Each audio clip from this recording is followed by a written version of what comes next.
c'est l'hebdo de l'investisseur gaming numéro 34, Amazon et gaming. Bon, le titre est pas ouf, hein, mais voilà, il vous montre un peu ce dont on va parler, qui va être un gros sujet cette semaine. Vraiment un très très gros sujet cette semaine. Donc comme d'habitude, hein, tout ce qu'on dit dans les slides, c'est vraiment à prendre avec un caractère informatif pur. Hein. Il n'y a pas de conseil ni à l'achat ni à la vente des valeurs. C'est vraiment notre propre vision du secteur du gaming et on s'arrête bien à la vision du secteur du gaming des sociétés. Donc quand on parle d'Amazon ou d'autres sociétés, il faut bien que vous preniez en compte tout le business de ces sociétés, c'est-à-dire qu'elles ne sont pas uniquement liées au gaming. Vous avez des sociétés qui sont liées uniquement au gaming, Focus, machin, enfin voilà, c'est que des gens qui font du gaming. Puis vous avez des sociétés qui sont diversifiées. Ces sociétés qui sont diversifiées, on regarde que leur angle gaming, donc ça ne représente pas tout leur business. De toute manière, si vous voulez acheter ou vendre des actions, on vous conseille de prendre conseil auprès d'un conseiller agréé par l'AMF ou d'un courtier indépendant agréé par l'AMF lui aussi. So, let's go. Donc, au sommaire, on aura vente des consoles sur la semaine 38, on aura Metroid Dread, un départ canon, la Switch OLED qui marque des points, l'analyse Amazon et Gaming, après on fera sûrement une petite pub, après on aura Magic Leap qui lève 500 millions, puis Konami qui innove, analyse e-sport et marché du gaming, puis parlons gaming, puis vos questions. Donc au niveau des ventes, on y va. Donc c'est une semaine où il y a 240 000 ventes pour la PS5, 155 000 pour la Xbox. Donc comme je vous l'ai raconté, toujours la même chose. Hein. Vous avez une Xbox vendue, enfin un peu plus d'une Xbox vendue pour deux PS5 vendues. Donc ça c'est toujours intéressant. Ça veut dire qu'au niveau de la part de marché, c'est toujours mieux qu'avant. C'est quelque chose qu'il faut que Microsoft tienne dans le temps. Et ça c'est le plus dur, hein, de tenir dans le temps. Vous voyez, si vous prenez PS4, Xbox One, vous voyez bien qu'il y a la part de marché, elle est pour plus de PS4 vendus pour une Xbox One vendue. Hein. Donc vraiment ça, pour Microsoft, il faut travailler là-dessus. Et c'est le but ALT, à long terme, c'est de réussir à être sur le niveau au-dessus, entre guillemets. On y va. Après, vous avez Metroid Dread, un départ canon. Donc Metroid Dread, c'est le nouveau Metroid qui est dans le top des ventes au UK et qui fait un départ canon dans la plupart des pays dans lesquels il est parce qu'il est souvent dans le top 5. Faut savoir que ça peut paraître un mauvais départ. C'est-à-dire que c'est un jeu Nintendo, vous êtes habitué à ce que ça soit premier et tout. C'est un jeu quand même qui est atypique. C'est un jeu qui est arcade. Donc c'est un jeu qui a une manière de jouer totalement unique. C'est un jeu qui est pas un triple A si vous voulez. C'est pas un jeu qui a coûté 200 millions d'euros à faire. C'est pas une machine de guerre. C'est une très bonne nouvelle que que Nintendo arrive à bien vendre Metroid Dread. Déjà c'est bien pour la console parce que c'est un moment où il n'y a pas grand chose dans le catalogue de la console de nouveau. Ça montre aussi que les vieilles licences, si vous êtes capable de faire des petits jeux que vous vendez pas trop cher, et que au lieu d'être sur des jeux à 60, 110 euros, vous êtes sur des jeux à 30, 40 euros, mais qui ont une patte, une manière de faire et quelque chose de différent, qui sont pas comme Far Cry, Assassin's Creed, enfin tous ces grands jeux open world, machin, voilà qu'on nous a vendus pendant des années, GTA et tous ces jeux-là, qui sont des jeux très très chers, qui sont vraiment des blockbusters. Bah vous trouvez un marché. Et ce marché il est intéressant.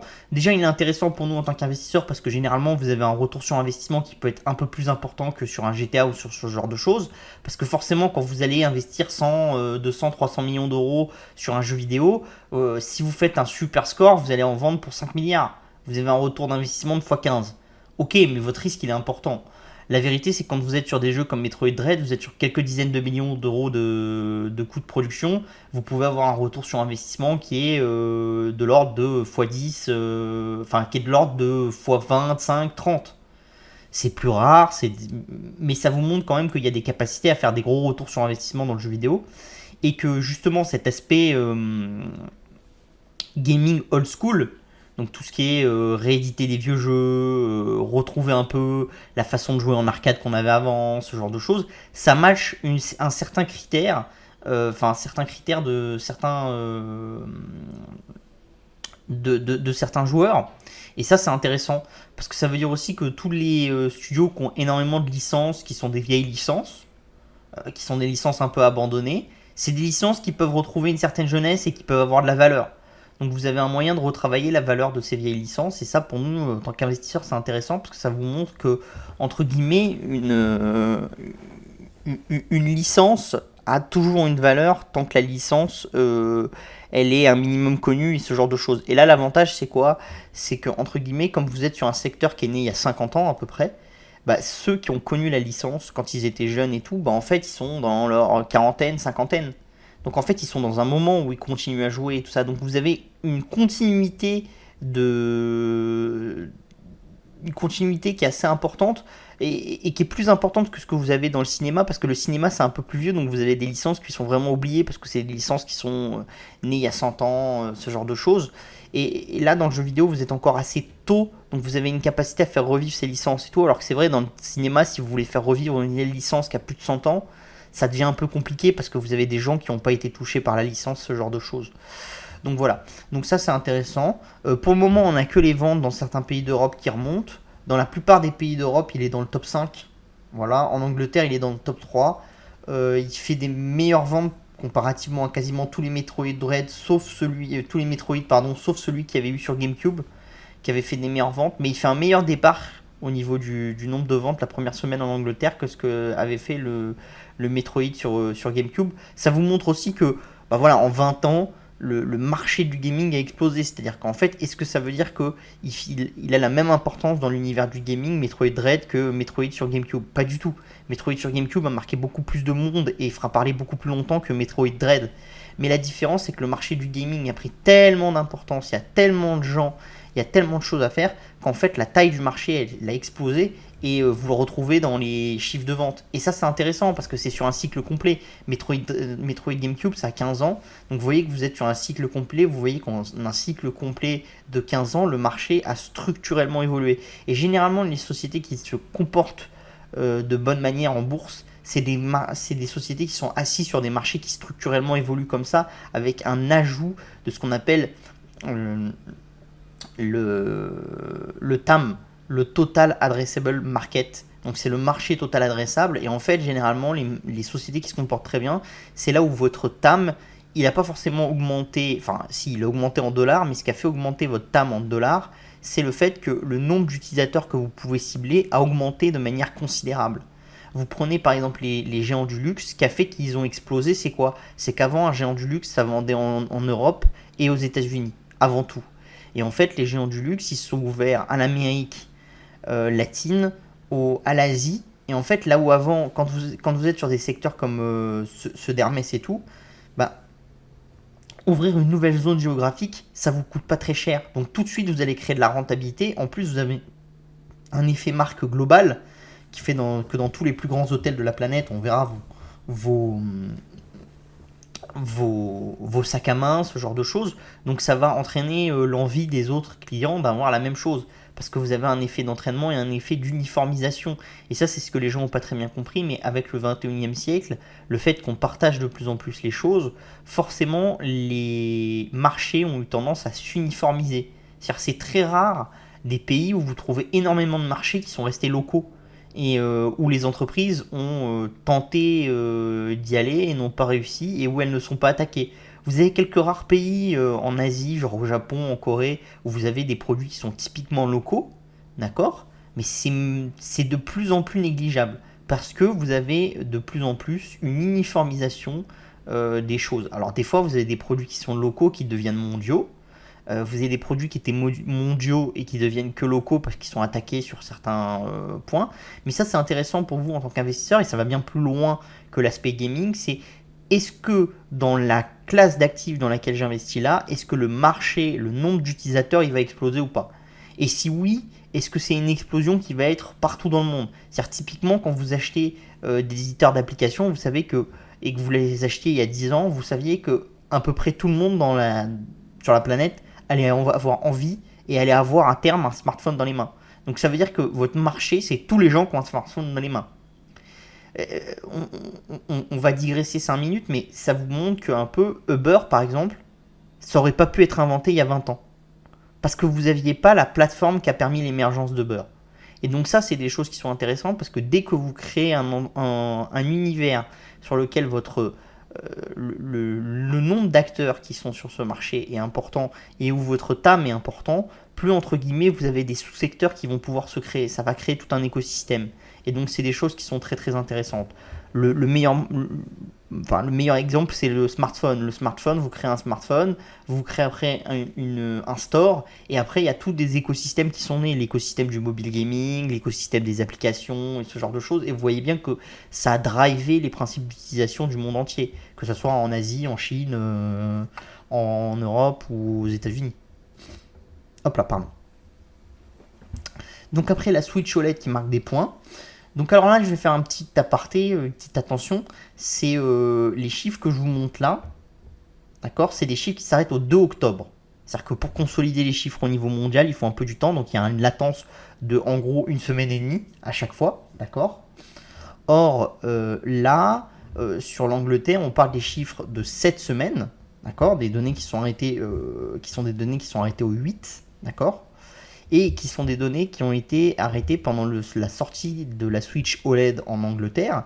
Et c'est pas le même fournisseur de données. C'est-à-dire que là, pour les données sur l'Angleterre, c'est GFK, et pour les données globales, c'est VG Charts. Alors VG Charts et GFK, ils discutent ensemble. Donc les données, elles finissent par se recouper avec le temps, et ils sont assez proches l'un de l'autre.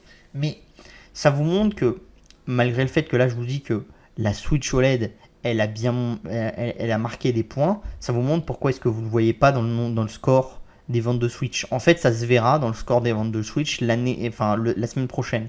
Et d'ailleurs, c'est assez parlant ce score-là parce que il est très faible. Et donc, ça montre bien qu'il y a quand même une attente de la Switch OLED. Parce qu'en fait, sinon, pourquoi est-ce qu'on aurait autant baissé alors qu'on a eu un nouveau jeu qui est sorti, qui marche bien, ce genre de choses. Et la Switch, c'est une console, dès que vous avez un nouveau jeu qui sort et qui marche bien, vous avez une tendance quand même à avoir une accélération des ventes. Et Metroid se vendant bien, il aurait été normal d'avoir une accélération des ventes, surtout avec l'approche de Noël, la peur des pénuries, ce genre de choses. Et en fait, au lieu d'être au-dessus des 300 000, on est reparti à 250, ce qui est assez bas. Mais en fait, moi je pense que ça montre bien ce que les gens attendaient, c'est-à-dire que la majorité des gens attendaient la Switch OLED et se sont dit, bah, entre la Switch et la Switch OLED, autant acheter directement la Switch OLED. Et vous voyez au Royaume-Uni, si la Switch Lite fait 20% du marché au Royaume-Uni à l'heure actuelle du parc de Switch, et au niveau mondial, c'est assez proche, c'est entre 15 et 25% suivant les pays. Ce qui est intéressant parce que je vous avais expliqué que la Switch Lite, c'était plutôt une Switch qui était achetée en seconde main, c'est-à-dire qui était achetée en seconde console. C'est-à-dire que c'est des gens qui avaient déjà la Switch pour la maison, et puis ils achetaient la Switch Lite pour quand ils allaient se balader, pour pas risquer de casser leur Switch. Donc ça, c'était des choses qui étaient intéressantes parce que ça avait permis à Nintendo d'un peu élargir son marché, même si la Switch Lite du coup a mis beaucoup de temps à vendre un certain volume, mais la Switch Lite commence à s'installer sur une console qui vend un certain volume avec le temps et qui est quand même intéressant. Mais par contre, la Switch OLED, cette semaine, c'est-à-dire la semaine du 8 octobre, en Angleterre, ça représente 70% des ventes sur la semaine. Et c'est la 14e meilleure semaine de l'année de vente en termes de chiffre d'affaires pour Nintendo en Angleterre. Et les 13 semaines qui sont au-dessus, c'est des semaines qui étaient soit liées au lancement de la Switch, quand il y a eu le lancement, soit à Noël, soit au Black Friday, enfin à des dates très clés. Or là, on n'y est pas encore arrivé. Donc c'est quand même quelque chose qui semble intéressant. C'est-à-dire que beaucoup d'analystes avaient peur en se disant que ce qu'apportait la Switch Lite, ce qu'apportait la Switch OLED, ne méritait pas la différence de prix entre la Switch ou la Switch Lite. Et donc que les consommateurs allaient, entre guillemets, se mettre soit sur la Switch normale, soit sur la Switch Lite, mais n'allaient pas utiliser la Switch OLED. Qu'il n'y avait pas de vocation à payer ce supplément de prix pour les ajouts qu'il y a. Et en fait, il se trouve que le consommateur, il arrive à payer ce supplément de prix. Alors je pense que c'est un peu poussé par le fait qu'il y avait des gens qui attendaient la PS5, la Xbox, et qui du coup ne peuvent pas l'avoir. Donc ils ont un budget, et donc ils utilisent ce budget, et ils se disent entre la Switch à 300 et la Switch OLED à 450, mais un peu mieux, un peu plus pratique pour jouer, pour 150 euros, je vais pas faire la différence. Donc ça, c'est des choses qui sont intéressantes pour Nintendo. C'est des choses qu'il va falloir surveiller. Est-ce que c'est un départ canon parce que les gens comme moi, c'est-à-dire les hardcore gamers, la veulent parce qu'il y a des côtés un peu améliorés comme le cordon pour relier directement à Internet, pour avoir un jeu en ligne plus stable, ce genre de choses. Ou est-ce que c'est vraiment, ça montre vraiment que la Switch OLED prend de la part de marché à la Switch normale et que vous allez avoir la Switch OLED qui va être le phare de lance, la Switch normale pour ceux qui ont un peu moins de moyens et la Switch Lite pour ceux qui veulent quelque chose qui s'utilise vraiment 100% en comment ça s'appelle, en mouvement entre guillemets. Donc ça c'est vraiment très très intéressant. Ça montre aussi toujours la même chose, c'est que vous avez quand même une capacité de Nintendo de trouver son marché. On pouvait avoir peur et pourtant ils nous montrent qu'ils trouvent leur marché de manière assez importante. Je pense qu'ils sont aidés effectivement par le marché lui-même, c'est-à-dire les pénuries et ce genre de choses. Mais voilà, comparativement à ce qu'il y avait eu quand même avec la Wii, puis la Wii U qui était un échec total, là on a quand même l'impression que dans leur cycle, ils sont mieux situés et qu'ils se sont mieux mis en valeur dans le cycle. Donc c'est quand même très très intéressant pour nous en tant qu'investisseurs, ce genre de choses. Donc vraiment, moi je pense que la stratégie de Nintendo, elle est un peu, enfin, elle est mieux appliquée que sur la génération de consoles précédentes et elle peut déboucher à la création d'énormément de valeur pour les actionnaires de Nintendo. Donc après, on va passer à Amazon et le gaming, le next big things.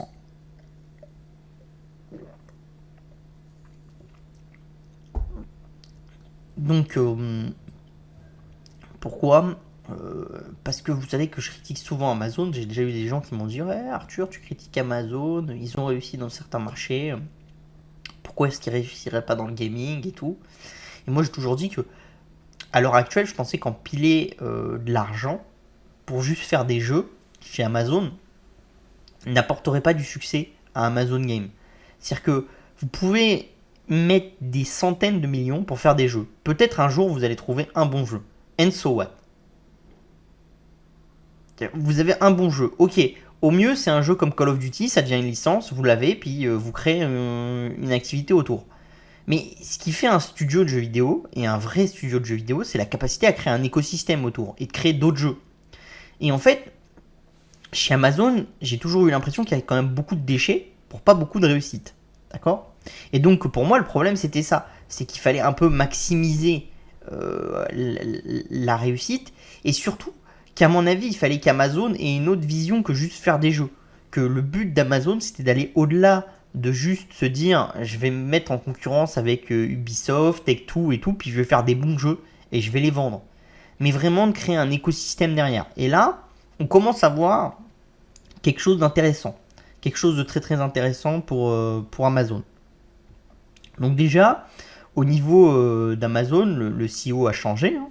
Donc voilà, vous n'êtes plus sur Jeff Bezos qui a laissé sa place. Le CEO d'Amazon, il nous dit que le jeu vidéo va être le business d'entertainment le plus gros pour Amazon et pour le marché en tant que tel. D'accord? Donc ça vous montre vraiment que chez Amazon, ils ont conscience de cette valeur qu'il y a dans le jeu vidéo. Et ça, c'est intéressant parce que quand tout le monde a conscience de la valeur d'un secteur, c'est vraiment que ce secteur, vous vous trompez pas quoi. Quand vous avez Tencent qui est dedans, quand vous avez Alibaba, Amazon, Google, machin, et que tout le monde vient là, et que ceux qui sont en retard, ils mettent des milliards pour essayer de rattraper les autres, ça montre quand même qu'il y a quelque chose. D'accord? Donc, moi, ce que je trouve qui était intéressant chez Amazon, c'était en gros 3 points. Chez Amazon, vous avez une capacité à gérer les échecs. Donc ça, c'est bien parce que dans le jeu vidéo, on fait toujours des échecs. Et c'est très très fréquent. Vous n'arrivez jamais à avoir tous vos jeux qui marchent. C'est très très rare. Au niveau du gaming as a service, c'est très très intéressant parce que comme ils sont dans le top avec AWS et que le gaming as a service, ça va reposer avant tout sur une infrastructure de serveurs qui va optimiser et de distance entre vous et le data center et la manière de gérer l'information entre vous et le data center, ça c'est encore quelque chose d'intéressant parce qu'ils ont des moyens d'aller créer de la synergie qui est très très puissante. D'accord? Et ils ont un autre actif qui est Twitch qui leur permet d'être le leader incontesté dans le monde du gaming, dans le visionnage d'autres joueurs qui sont en train de jouer. Donc en fait, qu'est-ce qui se passe? Déjà, ils ont sorti New World, sur lequel ils ont beaucoup investi. Alors Jeff Bezos en a profité pour faire son petit Elon Musk, c'est-à-dire c'est ce que fait beaucoup d'acteurs, hein. C'est-à-dire essayer de se mettre en avant.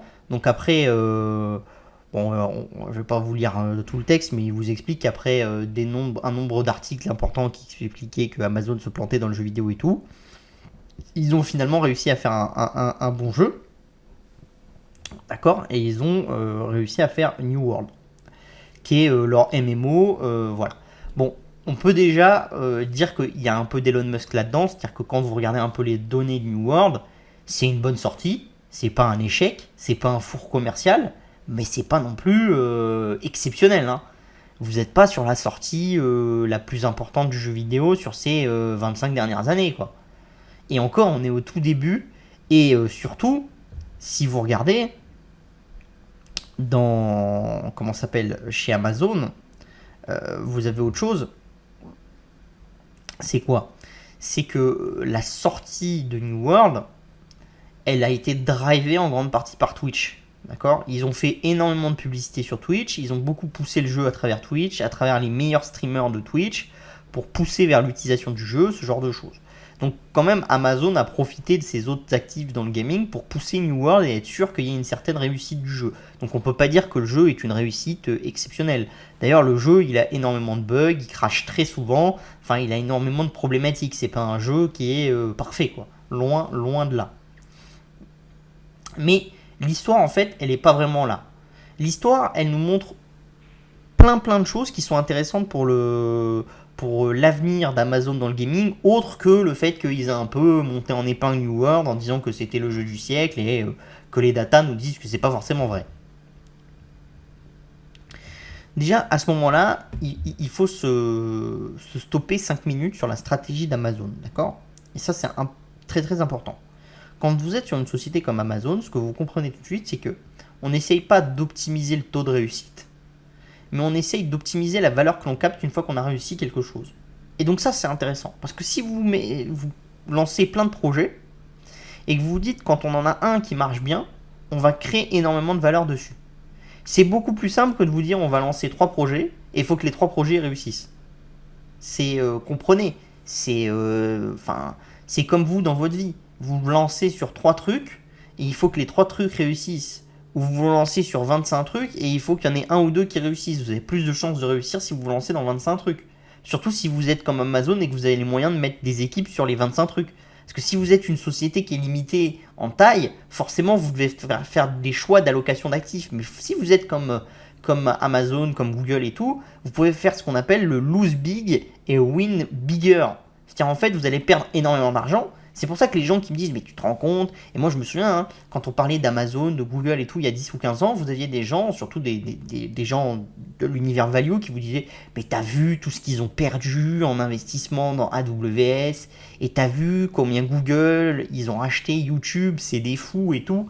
Maintenant YouTube, ça vaut 35 fois ce qu'ils ont acheté il y a 15 ans, quoi. Donc il faut bien comprendre que quand vous êtes dans des très grosses entreprises, si vous voulez avoir une capacité de cette grosse entreprise à créer de la valeur, il faut qu'elle soit prête à perdre beaucoup pour gagner encore plus. Et donc ce qui vous intéresse, c'est quoi? C'est quand une entreprise a un truc qui marche, qu'elle soit capable de le faire scale et qu'elle soit capable de pousser là-dessus. Et ça, c'est pas si simple que ça, parce que par exemple en Europe, la plupart des entreprises, elles n'arrivent pas à faire ça. C'est-à-dire, elles ont lancé plusieurs projets, elles en ont un qui marche, elles disent tant mieux il marche, mais elles n'ont pas la capacité de le pousser encore plus loin et d'en faire un truc colossal. Alors que les GAFA, ils ont la capacité de prendre un truc qui a marché et de se dire, tiens, ça a marché, il faut qu'on le pousse extrêmement loin et qu'on en fasse quelque chose de très gros. Et donc ça demande beaucoup de choses. Déjà, ça demande la capacité de dire que à chaque étape du projet, il va falloir que vous changiez les hommes clés. C'est-à-dire, ceux qui ont incubé un projet ne sont pas forcément ceux qui vont servir à faire exploser le projet. Et ça, c'est des choses qui sont importantes. Je prends souvent l'exemple d'Uber là-dessus. Le CEO Travis, quand la société a commencé à prendre des grandes parts de marché aux États-Unis, il a tout de suite été prendre un Chief Operating Officer. Donc il a été donné son poste de CEO et il a été donné à quelqu'un d'autre. Et quand vous regardez un peu, que vous lisez un peu et que vous regardez pourquoi est-ce qu'il fait ça, il vous explique qu'il a fait ça pour une seule raison. Il n'avait pas la capacité de gérer la partie RH de la société, il avait la capacité de gérer la partie stratégique, quel pays il faut ouvrir, ce genre de choses, mais il n'avait pas la capacité de gérer la stratégie RH. Donc il a été donné la gestion au jour le jour de la société à quelqu'un d'autre, et lui il s'est occupé de la stratégie. Et chez Facebook, vous avez eu la même chose avec l'arrivée de Sheryl Sandberg. Et ça, c'est très très important. Quand vous êtes capable de dire, j'ai pas les compétences, donc il faut que je les passe à quelqu'un d'autre. Et Facebook, pendant longtemps, Mark Zuckerberg, il a fait le financier et le RH de Facebook, alors qu'il n'en avait pas la capacité. Et après, il a réussi, il a trouvé quelqu'un, il l'a donné. Et en fait, le moment où vous voyez dans Facebook les boosters qui s'allument, la stratégie qui se déploie de manière beaucoup plus forte que juste la stratégie d'acquisition de comptes, c'est-à-dire de gens qui se loguent dans Facebook et tout. Et là où vous voyez vraiment le business prendre de la force, la capacité d'articuler des manières de vendre, des manières de gérer la data, c'est quand Sheryl Sandberg arrive et met une structure sur Facebook. Et ça, c'est important. C'est avoir la capacité, quand vous êtes un créatif, de dire je vais laisser la main à quelqu'un derrière moi qui va être qui va gérer le business au quotidien. Et ça, vous l'avez dans beaucoup de boîtes américaines et vous l'avez pas vraiment dans beaucoup de boîtes européennes. Et ça, c'est un peu dommage. Donc cette étape, elle est vraiment clé. Et beaucoup de gens vont vous critiquer. C'est-à-dire que quand vous êtes une entreprise, que vous prenez des hauts risques, quand ça va foirer, tout le monde va dire ah, c'est qui, c'est con, pourquoi est-ce qu'ils ont investi comme ça, vraiment, c'était débile et tout. On va prendre l'exemple de Twitch tout à l'heure, mais en 2019, 2020, Twitch faisait moins de revenus que ce que Amazon avait prévu. Il y avait certains investisseurs et certains analystes qui disaient qu'il faut que Amazon revende Twitch, ça n'a rien à faire dans le business d'Amazon, c'est débile et tout, il ne faut pas le garder. La vérité, c'est que c'est loin d'être débile. Parce qu'ils ont une capacité de construire des choses par-dessus. Mais c'est une valeur que vous ne voyez pas à l'heure actuelle. Et ça, c'est ce qui est intéressant dans une société de buy and hold. C'est-à-dire une société sur laquelle vous croyez à très long terme. Elle va prendre des gros risques. Il y a des moments où le marché ne va pas le comprendre. Elle s'effondre, elle repart. Mais si vous avez un minimum de solidité et un minimum de sérieux, généralement à chaque fois qu'elle a un cycle où elle va s'effondrer, elle repart sur le cycle d'après, elle repart plus haut et quand elle va se réeffondrer, elle se réeffondre moins haut que la fois d'avant. Et quand vous êtes comme ça, vous savez que vous êtes plutôt sans risque. Parce que ça veut dire qu'à chaque nouveau cycle, la société, elle va peut-être perdre 80% de sa valeur, mais en fait 80% de sa valeur correspondra à plus que 80% de sa valeur avant. Et donc ça vous permet de vous dire, la détenir à très long terme, c'est pas un problème. Même si je mange le cycle. On fera une vidéo d'ailleurs spéciale sur le buy and hold sur Amazon dans quelques temps sur Opportunité Techno. Je vous montrerai qu'on peut créer énormément d'argent, devenir avec 10 000 $, on peut devenir, on peut avoir plus de 20 millions de dollars de titres Amazon maintenant, si on a été capable de gérer le buy and hold sur Amazon. Donc ça vous montre que si vous commencez très tôt l'investissement et que vous gérez et que vous ciblez des sociétés qui sont des sociétés intéressantes, vous pouvez gagner énormément d'argent. Enfin bon, bref, on va continuer. Donc là, on parle de Twitch, d'accord ? Donc ils ont racheté Twitch pour 970 millions de dollars, alors que Google avait proposé 1 milliard, mais pour des questions d'antitrust. Chez Twitch, ils avaient jugé que ça passerait pas au niveau de l'antitrust avec YouTube, donc ils ont préféré se vendre à Amazon. L'année dernière, donc en 2018-2019, Amazon faisait moins de chiffre d'affaires que ce qui était prévu, d'accord, sur Twitch. Et il y avait beaucoup de gens qui disaient que vraiment c'était pas terrible, c'était pas top, Twitch, c'était pas une bonne acquisition, ce genre de choses. C'est omettre toujours la valeur d'un actif, ce que vous apporte de non financier un actif. C'est-à-dire que quand vous raisonnez dans une entreprise en raisonnant que sur des critères financiers, vous pouvez louper énormément de la création de valeur de la société et de la stratégie de création de valeur de la société. Si vous ne regardez que le PNL de la boîte, donc c'est-à-dire les flux financiers, vous loupez énormément de la création de valeur. Surtout dans l'ère du numérique où la valeur, elle peut être masquée et ne pas apparaître sur les flux financiers de la société. D'accord ? Donc Amazon dans le gaming, c'est 10 ans d'échec dans la création de jeux, une monétisation sur Twitch qui est balbutiante. D'accord? Donc vous vous dites, ah, c'est un échec, faut qu'ils arrêtent, ils vont pas réussir et tout. Et pourtant, le hack de Twitch nous a montré quelque chose qui me fait dire que Amazon pourrait passer du loser de ces 10 dernières années au winner de ces 15-20 prochaines années. Pourquoi? Parce qu'en fait, quand vous regardez le leak de data, il y a quelque chose qui est apparu, c'est-à-dire qu'ils ont, on voit une surcouche à Twitch qui s'appelle Vapor et qui est plus ou moins en fait un Steam-like. Et en fait, vous comprenez tout de suite la valeur de l'actif, c'est quoi? Vous avez Twitch, vous avez des joueurs, d'accord, qui sont sur Twitch et qui regardent d'autres joueurs jouer. Ok. Et là, vous allez rajouter une surcouche d'achat de jeux vidéo à Twitch. Donc par exemple, quand vous regardez votre streamer jouer, bah, vous pouvez dire, tiens, ce jeu je l'aime bien, je vais l'acheter. Et automatiquement, vous êtes dans le channel de paiement d'Amazon et vous achetez le jeu automatiquement. Et vous pouvez le télécharger automatiquement. Du coup, vous allez utiliser les serveurs parce que le jeu vidéo, c'est quelque chose qui est très gourmand en bande passante et vous discutez beaucoup avec les serveurs. D'accord? Donc, vous allez demander à AWS de faire des choses et de faire des innovations qui vont permettre de télécharger efficacement des jeux qui sont lourds, de faire les choses efficacement. Et tout ça, c'est des choses qui vont avoir de la valeur dans AWS. Parce que c'est des choses qui après vont pouvoir être utilisées sur les produits en B2B ou ce genre de choses, même si à la base c'est B2C. Mais en plus, il y a quoi d'autre? C'est que sur l'aspect nouveau d'Amazon qui est de se lancer dans la publicité, c'est-à-dire que ce que fait Amazon de plus en plus, c'est vraiment ouvrir sa plateforme et dire aux gens, vous voulez faire de la publicité pour vous mettre mis en avant sur Amazon, faites de la publicité et du coup ça a de la valeur pour vous parce que vous êtes mis en avant à l'endroit où les gens vont faire l'achat. Et donc c'est mieux qu'Amazon, c'est mieux que Facebook et tout ça parce que les gens quand ils viennent chez nous, ils veulent vraiment acheter quelque chose. Alors que sur Facebook, vous tentez d'inciter à l'achat. Donc c'est un peu différent. Mais là en fait, ce que vous voyez, c'est quoi? C'est quand vous êtes sur Twitch, vous n'avez pas forcément envie d'acheter un jeu. Mais si vous voyez quelqu'un qui vous plaît, qui joue un jeu et que vous dites que ce jeu il est bien, bah, entre guillemets, soit vous allez l'acheter sur Steam, et donc vous faites Alt-Tab, vous allez sur Steam et vous l'achetez, soit si on vous le propose sur Twitch, bah, vous appuyez sur Twitch, vous achetez le jeu. Et du coup, la capacité de monétisation, elle est dingue, parce que ça veut dire que vous pouvez faire des systèmes avec des royalties, en disant que par exemple un streamer, que quand il joue à un jeu, et que des gens achètent ce jeu grâce à son live, bah, il touche une partie de ce que gagne Amazon. Et donc vous voyez que la capacité, la manière de faire, elle est considérable. Et en fait, vous avez acheté une plateforme qui avait des utilisateurs. Vous l'avez payé 970. Vous n'arrivez pas vraiment à créer du chiffre d'affaires. Et en ajoutant une surbrique, vous pouvez faire quelque chose de considérable. Et vous pouvez transformer un actif, qui était un actif qui semblait de mauvaise qualité et qui semblait pas être un bon achat, en peut-être un des meilleurs achats d'Amazon ces 10 dernières années.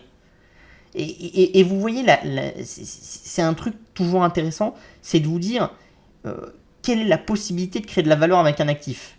Est-ce qu'elle va se passer? Est-ce qu'elle va pas se passer? C'est une autre histoire.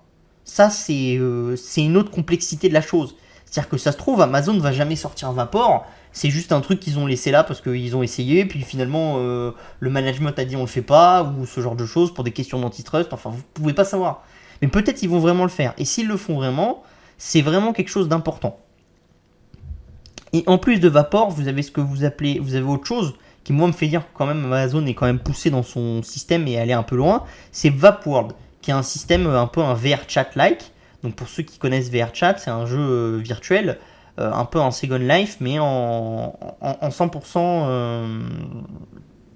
en 100% à travers un casque de réalité virtuelle.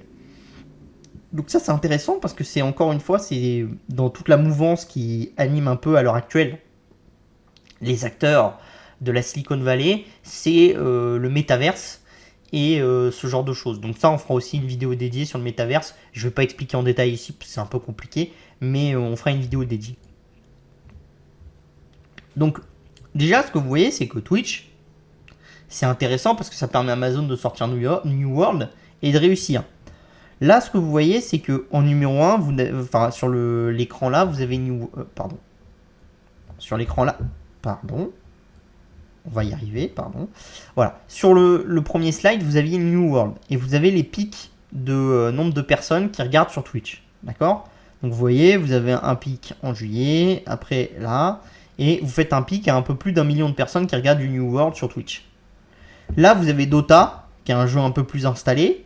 Vous voyez que vous avez un pic qui est là, à un peu plus d'1 million. Ça correspond à un événement international. Et après, vous avez quelque chose qui redescend au-dessus des 500 000. D'accord? Donc ça vous montre quelque chose. Ça vous montre que Amazon a été largement aidé par Twitch. Parce que, ok, c'est un bon jeu, machin et tout. Mais dans aucun monde, le jeu, sans être poussé sur Twitch, ne pouvait réussir un tel lancement. D'accord? Et ça vous montre la puissance de Twitch. Et on l'avait déjà vu, pour ceux qui se souviennent, avec un oscillo, à l'époque où c'était encore papier. C'était un oscillo gaming, c'était sur la sortie de... Comment ça s'appelle? Oh, j'ai perdu le nom. Du Battle Royale d'IA. Bon, bah, je me souviens plus du nom. Mais c'était la sortie du Battle Royale d'IA. Il avait été poussé sur Twitch. Et ça en avait fait un des jeux les plus joués. Alors après, ça s'était effondré. Ils avaient eu du mal. En fait, quand vous poussez sur Twitch, les gens regardent d'autres joueurs jouer. Ils disent, tiens, je vais y jouer. Mais ça fait pas d'eux des joueurs à très long terme. Or, ce qui vous rapporte de l'argent dans le business du gaming, c'est des joueurs qui vont jouer un certain temps. Donc, il y a quand même une chose. Mais ça vous montre que de Twitch, vous pouvez capter de la valeur. C'est-à-dire que pour Amazon, ça coûte moins cher d'aller pousser ses streamers, les meilleurs streamers, à jouer à New World que ce que ça coûterait à EA ou ce genre de choses. Parce que la capacité d'aller capter la valeur est différente. Donc ça, c'est vachement intéressant. Et ça vous montre déjà la valeur numéro 1 de Twitch. C'est-à-dire quand vous avez Twitch et que vous créez des jeux, vous avez la capacité de pousser vos jeux sur Twitch. Et donc d'avoir une mise en avant qui est considérable. On va continuer un peu. Comme vous le savez, moi ce que j'aime bien quand on est dans l'analyse des sociétés, c'est qu'il faut analyser le bilan d'une société, je vous en parle souvent, mais ce qu'il faut analyser souvent et ce que les gens oublient de faire, c'est analyser les concurrents. D'accord? Donc là, quand vous analysez les concurrents, bon, vous pourrez prendre Epic Store, on va le faire après, mais là on va prendre Steam. Comme Amazon, Steam il a bâti son succès sur quoi? Être le premier dans un secteur au moment où le nombre d'utilisateurs grandit. C'est-à-dire que Steam, ils sont arrivés les premiers sur le secteur de l'achat de jeux vidéo à télécharger directement voilà, en virtuel et pas en physique. Pas de la vente de jeux vidéo physique. Ils ont bâti leur attirance pour les joueurs sur quelque chose d'assez simple. C'est-à-dire leur attirance, ils l'ont bâti sur quoi? Ils l'ont bâti sur le fait que télécharger sur Steam, c'était simple. Il y avait toujours un côté plutôt pro-consommateur, c'est-à-dire que vous aviez des remboursements plus faciles, ce genre de choses. Enfin, vous avez quelque chose qui favorise le consommateur. Et quand vous regardez, tout ce qui s'est construit au tout début d'Internet, c'est plutôt des acteurs qui sont comme ça. Amazon, il favorisait plutôt le consommateur. PayPal, il favorisait plutôt le consommateur. Il y avait vraiment une structuration, parce qu'en favorisant le consommateur, vous allez attirer des gens. Et donc, vous avez une capacité, même si du coup, vous allez à une rentabilité qui est un peu plus loin, vous avez une capacité à aller capter du nombre d'utilisateurs qui est un peu plus violent. Mais ce que vous comprenez, c'est qu'à l'heure actuelle, c'est plus compliqué parce que les acteurs sont déjà installés sur un marché et en fait, vous pouvez difficilement aller conquérir des utilisateurs en sortant un produit et en disant juste mon produit il est bien, venez jouer à ça et puis c'est tout. Parce que si vous sortez l'équivalent de Steam, qu'est-ce qui pousse les gens à utiliser plutôt vous que Steam? Donc, vous avez une nouvelle évolution, c'est-à-dire que la nouvelle tendance, c'est d'aller créer des actifs dans le monde du e-commerce et ce genre de choses qui ont des nouveaux attraits. Donc par exemple, si vous regardez Amazon, Alibaba, ce genre de choses, c'est des plateformes de e-commerce, vous achetez, machin, truc. Qu'est-ce qui s'est créé depuis? Des plateformes de revente, Vinted, ce genre de choses. Parce que vous préférez revendre. Et que vous revendez entre particuliers. Et que revendre sur Amazon, c'est pas très simple. Qu'est-ce qui s'est créé aussi? Toutes les plateformes de social commerce, comme Pinduoduo, donc qui vous permettent d'acheter à plusieurs un produit. Et quand vous achetez à 15 le même produit, vous avez une réduction. Parce que vous faites du volume, ce genre de choses. Et donc, vous voyez bien que l'univers a complètement changé. Vous avez d'autres acteurs qui se sont lancés. Shein, par exemple, dans les vêtements. Eux, ils se sont lancés en étant très anglais Instagram, TikTok. C'est en fait, vous poussez les gens à acheter énormément de vêtements parce que vous les payez très peu cher. Donc vous avez un panier moyen qui est très très élevé, un nombre de vêtements envoyés qui est très très élevé. Et en fait, les gens, ils vont montrer toute leur garde-robe Shein sur TikTok d'un seul coup, avec des dizaines et des dizaines de vêtements. Et après, ils vont les revendre, en racheter des nouveaux, et il y a tout un système de troc derrière Shein. Voilà. Vous avez des plateformes en France comme Mano Mano qui se sont spécialisées dans un secteur, avec beaucoup d'éducation derrière. Vous avez eu la même chose sur le secteur de la voiture, avec Oscaro, ce genre de choses. C'est des gens qui ont pris de la part de marché à d'autres parce qu'ils ont apporté de la connaissance. Parce que quand vous voulez changer une pièce de votre voiture, vous n'êtes pas forcément garagiste, donc en plus de vous vendre la pièce, il faut vous donner le matériel éducatif pour que vous puissiez changer la pièce. Donc il y a toute une nouveauté de l'e-commerce qui se met en place. Et c'est là-dedans que c'est intéressant. Parce qu'en fait, vous vous dites que Twitch, ça peut un peu être le social commerce du jeu vidéo. C'est-à-dire, par exemple, le streamer peut vous dire, si vous êtes 10 000 à acheter le jeu, au lieu de le payer 25 $, vous allez le payer 20 $. Et comme il a 100 000 personnes qui le regardent sur Twitch, bah, s'il y a 20 000 personnes qui achètent le jeu, bah voilà, et vous avez fait une économie de 5 $. Et du coup, vous poussez à la consommation, ce genre de choses, et vous avez des capacités de monétiser, des capacités de créer des choses et de créer des nouvelles manières de monétiser le jeu vidéo qui sont considérables. D'accord ? Donc ça, c'est très très intéressant. Donc voilà, bon, ça je l'ai déjà dit, hein, en intégrant Vapor dans Twitch, c'est vraiment une capacité d'Amazon d'aller faire beaucoup plus, d'accord, que les acteurs. Pourquoi c'est intéressant ? C'est intéressant pour Amazon déjà, pour gagner de l'argent, mais après ce qui est intéressant, c'est que c'est intéressant pour d'autres acteurs. C'est-à-dire que si vous aviez des capacités de monétiser vos jeux sur Twitch, qui sont améliorées avec des capacités de vente directement sur Twitch, pour les acteurs pour lesquels ça serait le plus intéressant, ça serait les AA, d'accord ? C'est vraiment une bonne manière de créer de la valeur pour les acteurs comme Focus et tout, parce que c'est des gens qui n'ont pas forcément le moyen de faire de la publicité très poussée à la télé, ce genre de choses, mais qui pourraient tirer profit d'un système un peu amélioré sur Twitch qui soit un peu un Facebook du gaming, avec de la publicité ciblée pour les gamers que pour les gamers, et du coup il y aurait un peu plus de capacité de créer de la valeur et d'aller trouver de l'attraction. Pour un autre exemple, c'est quand vous regardez le chemin pris par Epic, par exemple, avec l'Epic Store, c'est quoi ? C'est d'aller dire, en offrant en offrant des jeux aux joueurs, on va attirer les joueurs qui vont venir, et en offrant des services à forte valeur ajoutée aux développeurs, on va attirer des développeurs pour développer sur notre plateforme. Donc c'est quoi les services à forte valeur ajoutée ? C'est héberger le jeu en ligne, c'est donner des outils de développement aux développeurs, ce genre de choses. Et en fait, vous allez attirer du coup les créateurs sur votre store, et en attirant les créateurs, ça va attirer les joueurs qui vont être attirés par le jeu. La problématique, c'est que la plupart des grosses sociétés qui sont créées ces dernières années, elles ne sont pas créées là-dessus. C'est-à-dire que ça, c'est ce qui s'est créé au XXe siècle et au début du XXIe siècle. Mais quand vous regardez ce qui s'est créé ces dernières années, c'est pas du tout ça. Ce qui s'est créé ces dernières années, c'est des plateformes sur lesquelles on a essayé d'attirer les utilisateurs. Et après, les utilisateurs ont été tellement attirés que ça a attiré l'offre vers la plateforme. Donc par exemple, vous prenez Uber, c'est ça. Là où ils ont essayé de convaincre les chauffeurs sur les premières villes, après ça marchait tellement bien sur les premières villes, il y avait tellement de demandes qu'ils avaient plus besoin de convaincre les chauffeurs. Et que la seule chose qu'ils essayaient de convaincre, c'est les clients de venir.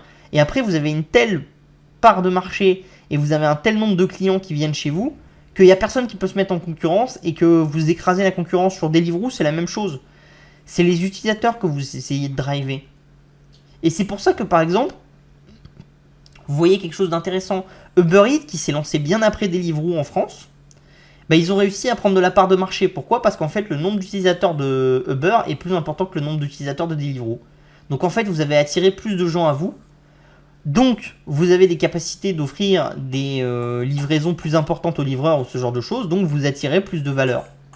C'est assez simple. Et là, en fait, l'avantage pour Amazon, c'est quoi ? C'est qu'en ayant acheté Twitch, ils ont déjà acheté la création de trafic. Parce que le trafic, il est déjà là sur Twitch et il augmente chaque année. Donc en fait, la seule chose qui manque à Amazon pour gagner dans le gaming, c'est d'être capable de monétiser ce trafic qu'ils ont sur Twitch. Et une monétisation de trafic, c'est considérable parce qu'un utilisateur sur Facebook, ça se monétise entre 15 et 20 dollars. Vous avez 500 millions de personnes à peu près qui viennent voir les gens sur Twitch.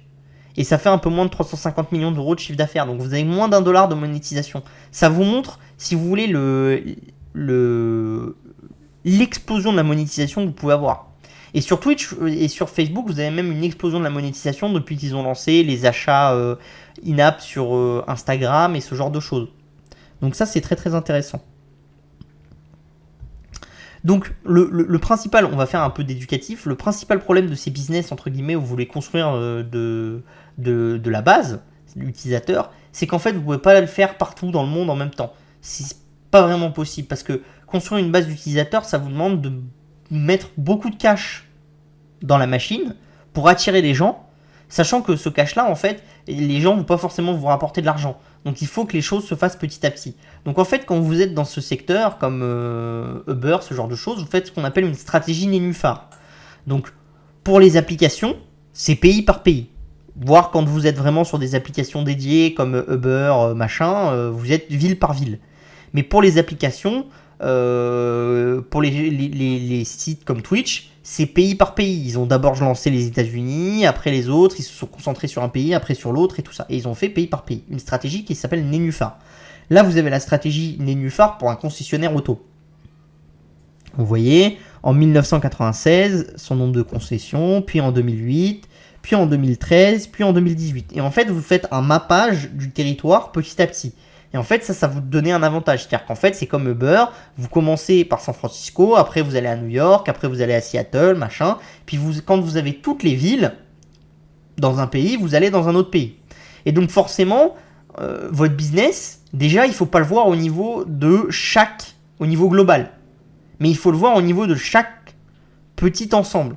C'est-à-dire que forcément, si vous allez lancer Los Angeles, si vous voulez regarder la rentabilité du modèle, 5 ans plus tard, il faut regarder ce que vous faites à Los Angeles et la rentabilité du modèle à Los Angeles. Mais forcément, vous ne pouvez pas avoir la même rentabilité à Los Angeles qui a été lancée il y a 5 ans qu'à New York que vous venez de lancer. Ça vous oblige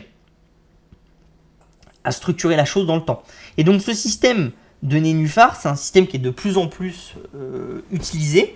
Alors le nénuphar va de plus en plus vite. C'est-à-dire que toutes les sociétés qui faisaient du nénuphar avant, qui étaient surtout dans les magasins, le retail, ce genre de choses, mettaient des dizaines d'années à faire un nénuphar sur un pays et plus de 50 ans à faire un nénuphar dans le monde entier. Quand vous êtes sur du digital, le nénuphar, ça peut aller en 10-15 ans. Donc ça va beaucoup plus vite que si vous êtes avec des actifs retail. Ça, c'est parce qu'un actif digital, c'est moins capex qu'un actif physique. La différence aussi, c'est que comme ça va plus vite, pour être sûr d'être le premier et de ne pas être copié, bah vous êtes obligé d'investir très fortement. C'est-à-dire que si Uber, ils avaient attendu à chaque fois qu'ils ouvrent une ville de devenir rentable sur cette ville pour en ouvrir une autre, bah en fait, ils ne seraient jamais devenus Uber. Parce qu'il y aurait d'autres gens qui auraient dit, mais attends, le business d'Uber, ça marche à Los Angeles, je vais faire le même à New York. Et en fait, le moment où Uber serait arrivé à New York, il y aurait déjà eu un concurrent installé et ils auraient été dans une guerre des prix qui aurait été colossale et qui aurait fini par les empêcher de sortir des États-Unis parce qu'ils seraient enlisés dans une guerre des prix. Et donc en fait, ça vous explique pourquoi est-ce que toutes ces startups, elles lèvent des dizaines et des dizaines de millions, voire même maintenant des milliards. Parce qu'en fait, quand vous voulez faire une stratégie nénuphar comme ça, vous êtes obligé de la faire de manière de plus en plus rapide et d'aller de plus en plus vite. Parce qu'il faut que vous empêchiez la concurrence de vos copiers. Et s'il y a un concurrent qui copie et qui prend la part de marché chez vous et les utilisateurs, et qu'il y a des utilisateurs qui sont captifs, c'est beaucoup plus difficile d'aller faire changer les utilisateurs.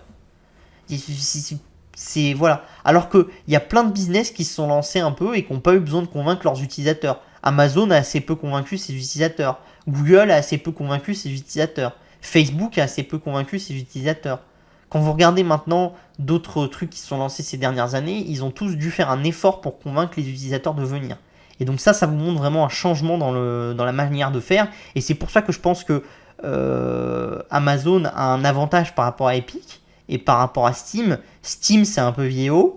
Epic, c'est intéressant leur manière de faire, mais ils vont dépenser énormément pour attirer un nombre de joueurs important. Et vraiment, ils vont avoir un problème de business model parce qu'ils vont être obligés d'investir de manière considérable encore pour pousser leur magasin. Et en fait, l'avantage de Amazon, c'est qu'ils ont la capacité d'Amazon, la capacité d'AWS et le trafic sur Twitch. Donc ils ont toutes les briques pour créer une super plateforme de vente de jeux vidéo. Voilà. Donc bon, là on l'a dit, hein, une partie du travail est déjà fait pour Twitch. Donc ça vous montre aussi qu'avec le rachat d'MGM qui apporte des licences, et ça Amazon ils l'ont compris en disant que sur Amazon Vidéo ils avaient besoin de toujours plus de contenu. Et tous les acteurs dans ce monde-là, ils ont conscience que ce qui fait votre différence, la différence de votre plateforme, une fois que vous avez convaincu les utilisateurs d'être sur votre plateforme, ce qui fait rester les utilisateurs, c'est votre capacité à créer du contenu qui est unique.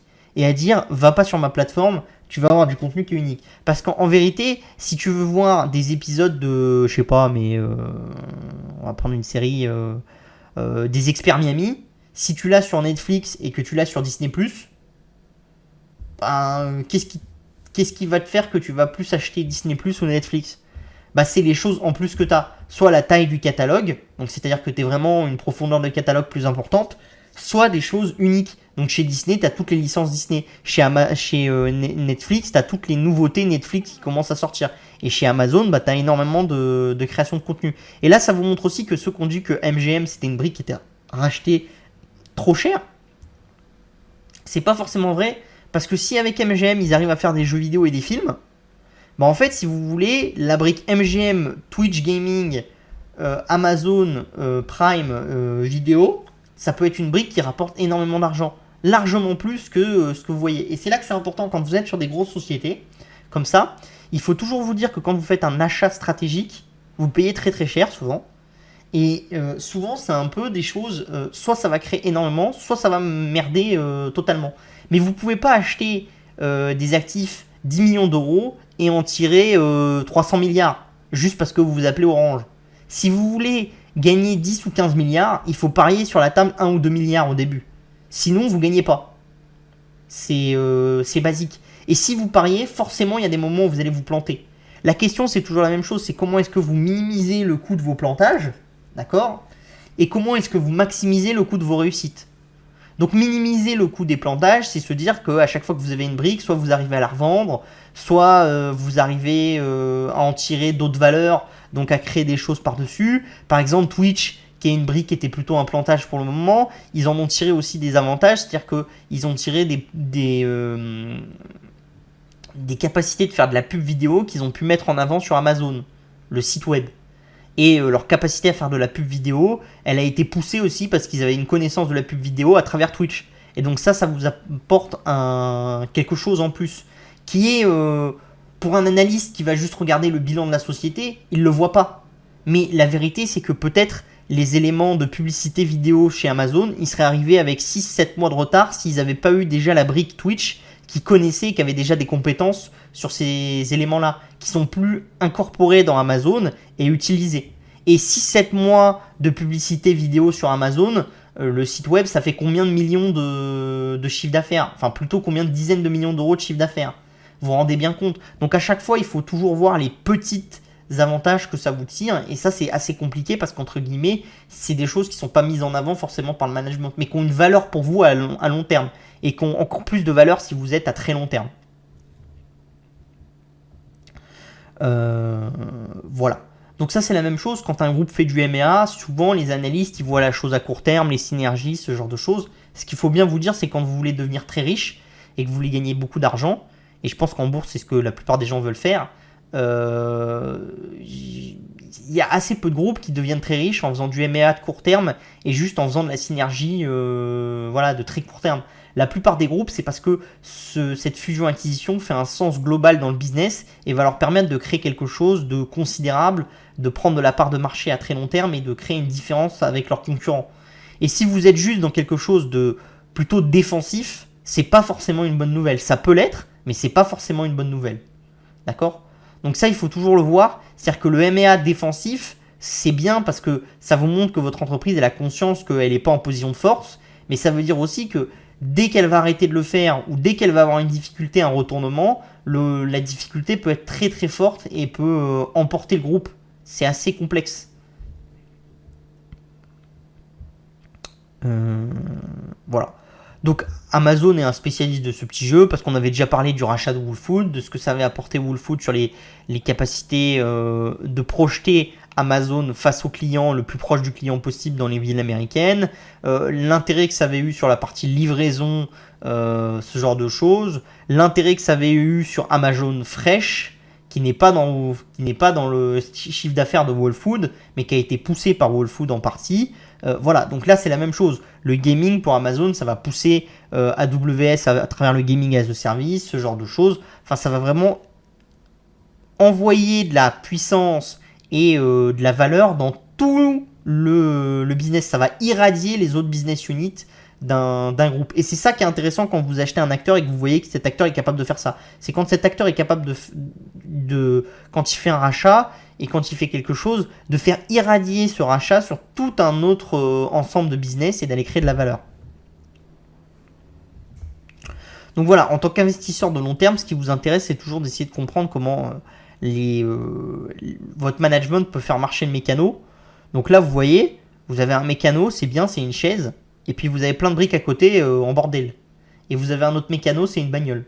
Et toutes les pièces ont sens les unes avec les autres, elles poussent les unes et les autres, et elles permettent de faire quelque chose de très très utile. Et bien là, c'est la même chose. Chez Amazon, ils ont toujours cette vision-là. Alors ça peut vous paraître fouillis, des fois ça vous paraît un peu comme ça, mais leur but c'est d'arriver à ce niveau-là. Et ils ont toujours aussi une vision. Alors ils vont peut-être pas réussir à la concrétiser rapidement, ça va peut-être mettre du temps, mais ce qui vous intéresse c'est toujours d'avoir des groupes qui ont cette vision-là. Parce que des groupes qui ont cette vision-là, ils sont destructeurs de valeur.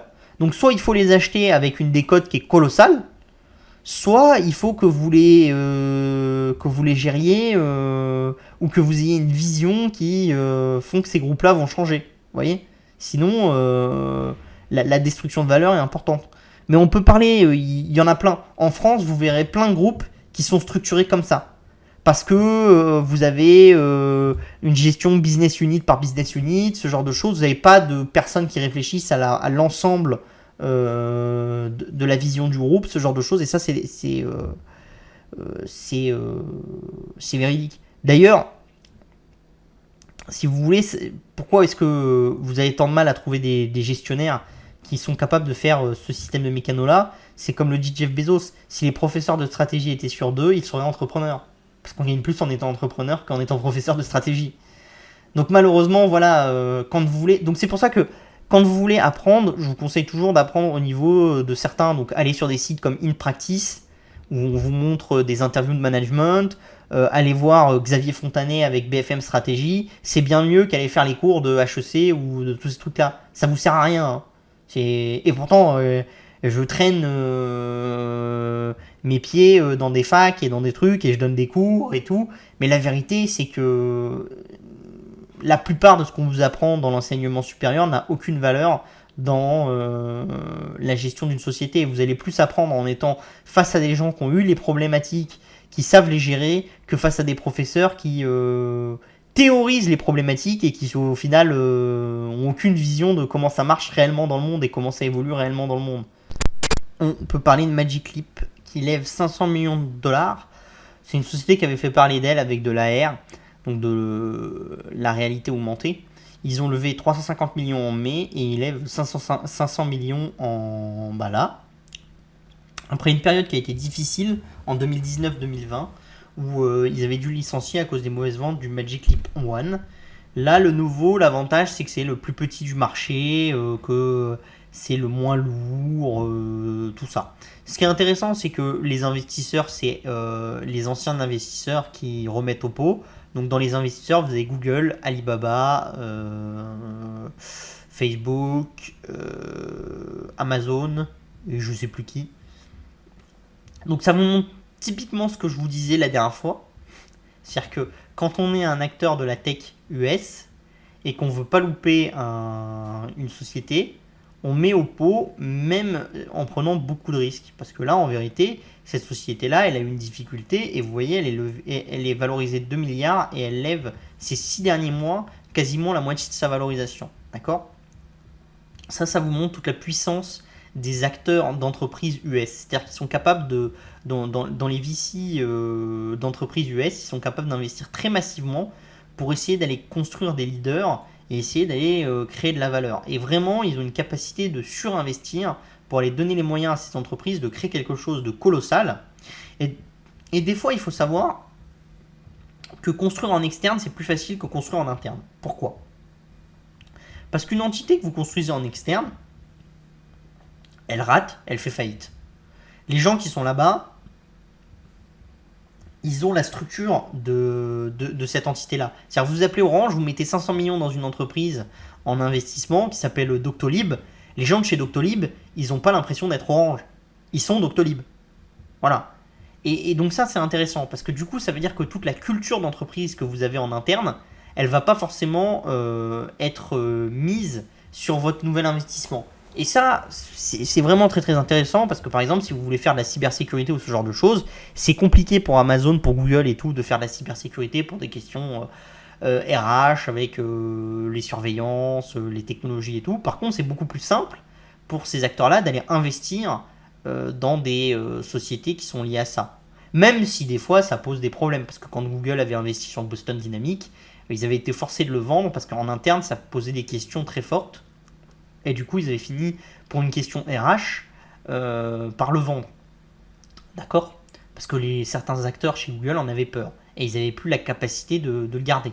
Mais ça vous montre aussi toujours cette vision, et ça c'est une vision qui est très importante, et c'est une vision que vous n'avez pas souvent en Europe. En Europe, moi, quand je parle avec des dirigeants, souvent j'en ai qui me disent: mais Arthur, tu comprends, faire en interne, c'est mieux. La co-création interne et tout, ça me permet de donner envie à mes salariés de rester, je garde mon talent et tout. Oui, le problème de la co-création interne, c'est justement, bah, vous gardez aussi les soucis de votre entité.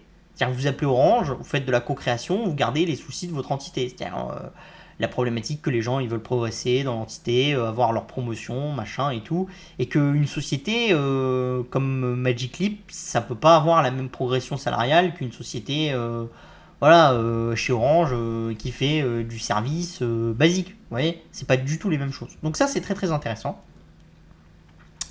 Ce système aussi est intéressant, pourquoi? Parce que ça vous montre que depuis quelques temps, il y a quand même une recrudescence très très forte sur l'AR et sur la VR des investissements. Alors c'est toujours la même chose, tout ce qui tourne autour du métaverse, et aussi tout ce qui tourne voilà, au secteur, en vous disant que vous commencez à avoir des gens qui trouvent des intérêts à ce genre de choses. Alors il y a eu les méga contrats du Pentagone avec Oculus, ce genre de choses.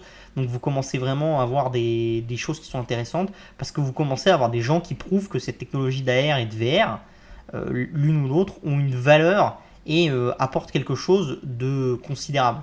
Donc par exemple sur l'AR, vous commencez à avoir des gens qui sont formés aux opérations en AR, parce que du serious game avec de l'AR, ça rend de manière optimale les choses mieux que un jeu classique.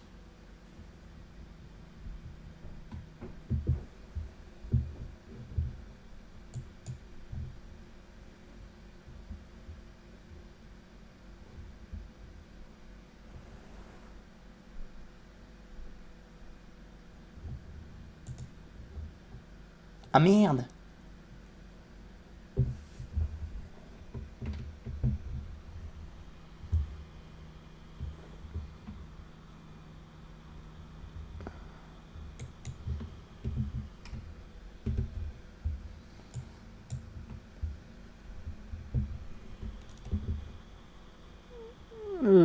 Hop,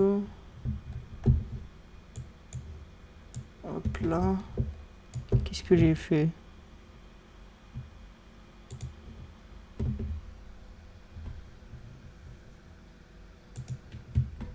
Alors, qu'est-ce qui se passe là? Ah voilà, je me voyais pas bien. Excusez-moi. Du coup, ça vous montre que l'AR et la VR, ça fait vraiment augmenter considérablement la valeur, et que vous avez énormément de choses qui se passent sur ce secteur. Je m'excuse pour le petit bug, mais j'ai eu un crash. Donc on continue. Alors après Magic Leap, vous avez Konami qui innove. Donc Konami, ils ont lancé un concours au Japon pour faire de de la... Comment ça s'appelle? Pour faire du revival de leurs anciennes licences. Donc c'est quoi le revival de leurs anciennes licences? C'est assez simple, l'idée c'est d'aller soustraire, enfin d'aller donner 18 000 $ à des gens, les gagnants d'un concours, qui vont pouvoir utiliser 80 vieilles licences de Konami. Donc dedans vous avez Gambare Goemon, Star Soldier, pour faire un jeu. Le gagnant gagnerait 18 000 $ et le droit de discuter avec Konami de faire un jeu autour de cette licence. Donc pour Konami, c'est quoi qui est intéressant? Déjà, c'est d'aller sourcer des développeurs, parce qu'ils vont le faire sur des gens qui sont des indépendants, ce genre de choses, donc d'aller sourcer du talent. L'autre intérêt, c'est quoi? C'est d'aller sourcer, entre guillemets, les futurs jeux. C'est en fait, en ayant ça, c'est un bon moyen de faire revivre vos anciennes licences, d'aller faire des petits jeux vidéo pour un coût qui est relativement faible. Parce que vous allez donner 18 000 $, vous avez un pool de jeux qui vont être mis en face. Donc vous avez potentiellement un bon jeu qui va sortir. Après, vous allez réinvestir sur ce jeu-là pour le mettre à niveau, ce genre de choses. Mais vous allez avoir un jeu pour quelques centaines de milliers de dollars. Et donc ça, c'est intéressant pour des studios qui ont beaucoup de vieilles licences, pour ne pas prendre le risque d'être mal vu, parce que là, en l'occurrence, comme ça sera un développement indépendant, pas dans Konami, les gens vont pas s'attendre à un jeu ultra profond. Et d'un autre côté, pour Konami, ça donne la possibilité de faire revivre une vieille licence, de maintenir son parc de vieilles licences, de trouver des gens qui ont des idées avec ce parc de vieilles licences. Donc c'est très très intéressant. Hop là. Hop, hop, hop, on continue. Hop là. Vous avez l'e-sport et le marché du gaming. Donc selon la CTIA, le nombre de personnes qui regardera de l'e-sport dépassera les 519 millions en 2024. Et mieux, ceux qui sont e-sport fans, d'accord, ils passeront de 121 à 266 millions. Et ceux qui sont e-sport fans, c'est ceux qui dépensent le plus, parce que les core gamers dépensent 270, les e-sport viewers 440 et les e-sport fans 497 aux États-Unis. E-sport fans, ça correspond à quoi? Ça correspond à des gens qui vont voir des matchs d'e-sport en réel. Donc c'est-à-dire, voilà, c'est comme si vous êtes supporter de foot. Le e-sport viewer, c'est vous regardez le match sur Canal+. Le e-sport fan, c'est vous allez au stade. Et donc vous voyez que la hausse du chiffre d'affaires, elle est considérable. Vous passez de 270 à quasiment 497. Donc quasiment vous multipliez par 2. C'est colossal dans le marché et ça vous montre vraiment cette nouveauté du marché. C'est-à-dire qu'en plus d'avoir le fait que le marché grandit en taille, avec de plus en plus de joueurs, vous avez un approfondissement du marché avec des joueurs qui commencent à dépenser énormément et qui vont faire exploser le marché, les gens qui dépensent beaucoup. D'accord? Et ça, c'est vraiment très, très, très, très intéressant. Donc après, vous avez des pays où c'est un peu différent.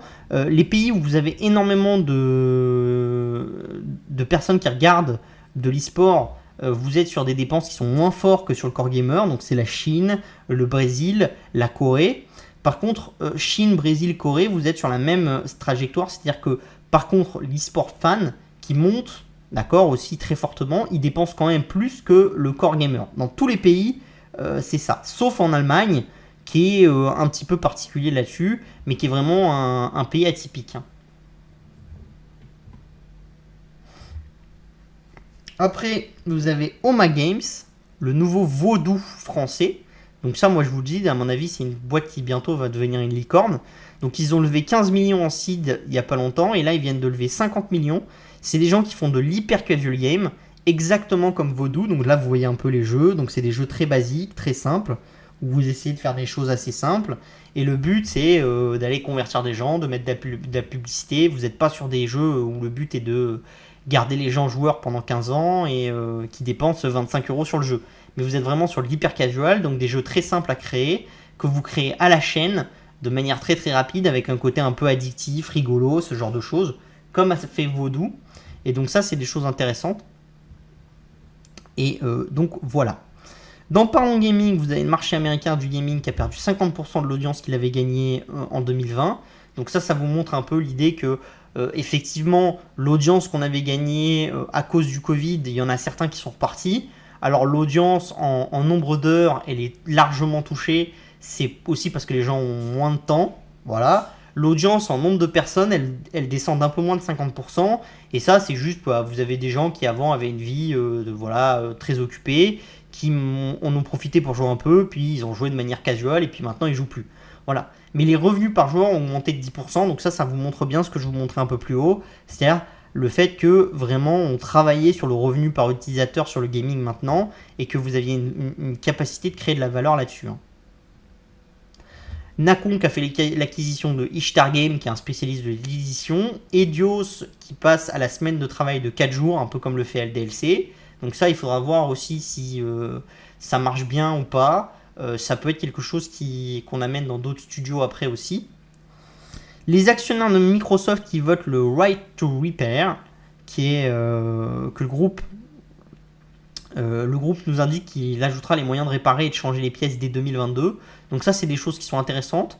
Il y a des volontés de faire voter la même chose chez Apple et chez d'autres. Donc ça, c'est quand même intéressant. C'est toujours dans l'aspect ISR. Donc toujours, pour ceux qui suivent un peu ce que j'avais dit lors du Transition Forum, moi, la vision que j'ai à long terme, c'est quoi? C'est qu'on va s'orienter vers quelque chose où on va être de plus en plus dans le recyclage et l'optimisation des objets. C'est-à-dire, on va pas forcément jeter tout l'appareil, mais on va peut-être l'optimiser. Peut-être changer le processeur en recyclant l'ancien processeur, changer l'écran ou ce genre de choses. Ou changer tout le smartphone ou toute la console, mais on vous dira rendez-nous l'ancienne et on recyclera entièrement l'ancienne, et avec l'ancienne, on pourra faire quasiment à 80-85% la nouvelle, si vous voulez. Donc ça, c'est des choses qui sont intéressantes. The Pokémon Company qui fait un partenariat avec Universal Studios sur les parcs à thème. Donc ça vous montre toujours la même chose que sur Nintendo. Hein. C'est le fait que Nintendo pousse les choses et aille de plus en plus hors du gaming. D'accord. Donc ça, c'est des choses qui sont intéressantes pour nous. Voilà, on est toujours dans l'après et dans l'évolution et l'horizontalisation des marques de Nintendo, avec la vision que là, vous allez faire des parcs à thème Pokémon. L'ancien président du contenu de arcade d'Apple qui rejoint Sony en tant que Head of Mobile. Donc ça vous montre vraiment ce que je vous disais, hein, c'est l'importance pour les acteurs du secteur d'être sur les consoles et sur le gaming mobile, qui a longtemps été boudé par des acteurs comme Sony, Microsoft et tout, mais maintenant ils ont la vision que c'est vraiment deux briques qui sont bien complémentaires et il faut être sur les deux briques. EA et FIFPro qui représentent tous les joueurs de foot professionnels qui prolongent leur partenariat, Apple qui fait appel du jugement qui ouvrirait son App Store au paiement externe, et Ubisoft et Paradox qui font l'objet de nouvelles plaintes sur les conditions de travail. Voilà, c'était à peu près tout. Comme d'habitude, si ça vous plaît, n'hésitez pas à vous abonner à New Tech Insider, on met le lien juste en dessous. Ça vous en coûtera 59 €. On fait des analyses un peu comme dans le monde du gaming là, mais pour chaque société, avec leur secteur, les avantages concurrentiels par rapport aux autres acteurs, ce genre de choses qui nous permettent d'investir en bourse de manière un peu plus optimale. Voilà. Donc maintenant, je vais passer à vos questions. Donc je vais regarder un peu les questions qu'il y a. Je m'excuse du petit bug tout à l'heure où j'ai baissé l'écran, mais c'était un peu folklorique pour moi. Je voyais plus trop. Donc, n'y a-t-il pas un risque pour les petits studios sur les GAFAM se mettre à investir en interne? Bon, les petits studios pour mon style se faire acheter cher. Je pense pas. Je pense qu'il y a toujours un besoin de pousser et d'acheter des studios. Et c'est un business qui est très... le business du contenu, c'est un business qui est très culturel. Et comme tout business culturel, vous avez toujours besoin de faire des acquisitions de concurrents qui ont développé des nouveaux savoir-faire, des nouvelles licences, ce genre de choses. Je m'en fais pas vraiment pour les studios indépendants. Je pense que à la limite, le seul point qui serait compliqué, c'est que si les GAFAM se mettent à vraiment surinvestir, c'est que les salaires augmentent trop et qu'ils soient plus capables de s'aligner sur les salaires. Mais c'est pas à l'heure actuelle, c'est pas ce qu'on voit encore. Nafter plafond. Ouais, j'en ai un peu des nafters. Mais bon. C'est pas terrible hein, pour le moment. Ça avait fait grand bruit. Je trouve que c'est un peu. Enfin, je pense que l'équipe qu'il y a derrière, elle est pas assez sérieuse pour amener le projet au bout. Bon, après, j'ai mis un petit ticket. Si ça réussit, tant mieux. Si ça réussit pas, tant pis. Au vu des géants en face, genre Amazon, Focus, est-il réel à venir en ayant c'est pas la puissance de frappe financière qui compte, c'est ce que tu veux créer. Alors c'est sûr que si tu veux me dire que Focus, ils n'ont pas le moyen de devenir Ubisoft demain, oui. Mais ce qui compte, c'est de savoir est-ce que Focus, ils peuvent développer. Moi, je pense que ce qui est intéressant sur Focus, ça serait de développer l'angle du, euh, du, euh, du rétro gaming. C'est un bel angle, le rétro gaming. C'est vraiment un angle intéressant sur un secteur où les géants du secteur sont pas encore, où le marché a pas la même taille qu'ailleurs, donc ça n'intéresse pas forcément les gens du secteur. Les vieilles licences à réutiliser, elles sont très très nombreuses. Le nombre de joueurs qui sont attachés à ces licences-là, il est de plus en plus nombreux, ce genre de choses. Donc moi, je pense que vraiment la stratégie de Focus, elle est intéressante.